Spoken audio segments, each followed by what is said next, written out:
Chandipura virus એ અતિ ગંભીર virus છે અને આ અંગેની રાજ્ય કક્ષાની બેઠક પણ થઈ ગઈ છે, ઉચ્ચ કક્ષાની વિડીયો કોન્ફરન્સો પણ થઈ છે અને સમગ્ર વલસાડનું તંત્ર આ માટે એલર્ટ છે.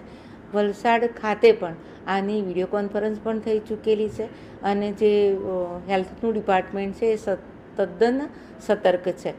ચાંદીપુરા વાયરસ એક એવો વાયરસ છે કે જે એનું નામ જ મૂળ મહારાષ્ટ્રના એક ગામ ચાંદીપુરાથી ઉત્પન્ન થયેલો પ્રથમ કેસ, જેના કારણે વાયરસનું નામ પડ્યું છે.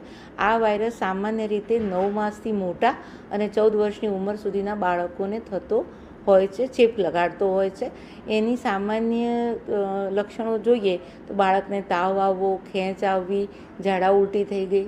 આ બધા કિસ્સાઓમાં બાળકને ઘરે ના રાખતા તરત જ મા બાપે એને નજીકના પીએચસી કે હેલ્થ સેન્ટર કે નજીકના કોઈ દવાખાનામાં બતાવવા લઈ જવું જોઈએ. આ એક ખાસ આપના તરફથી પબ્લિકને જાણ કરવી જરૂરી છે.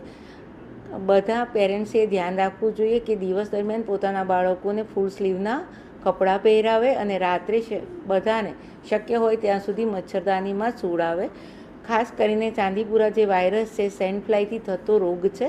સેન્ડ ફ્લાય ક્યાં ઉત્પન્ન થાય તો જ્યાં કાચા મકાનો છે, માટીના લીપણવાળા ઘર છે, જ્યાં તિરાડ બળે અને એ તિરાડમાં આ વાયરસ થતો હોય છે. અને આ જે સેન્ડ ફ્લાય છે અને દિવસ દરમિયાન જે મચ્છર હોય છે આનાથી એ સ્પ્રેડ થતો હોય છે, આ માખી કરડવાથી. એટલે દરેક પેરેન્ટ્સ એનું ધ્યાન રાખે ને કાચા મકાનમાં રહેતા જે લોકો છે, જો તમારા ઘરમાં આવી કોઈ તિરાડ દેખાય તો એને લીંપણથી પણ પૂરી દેવી જોઈએ.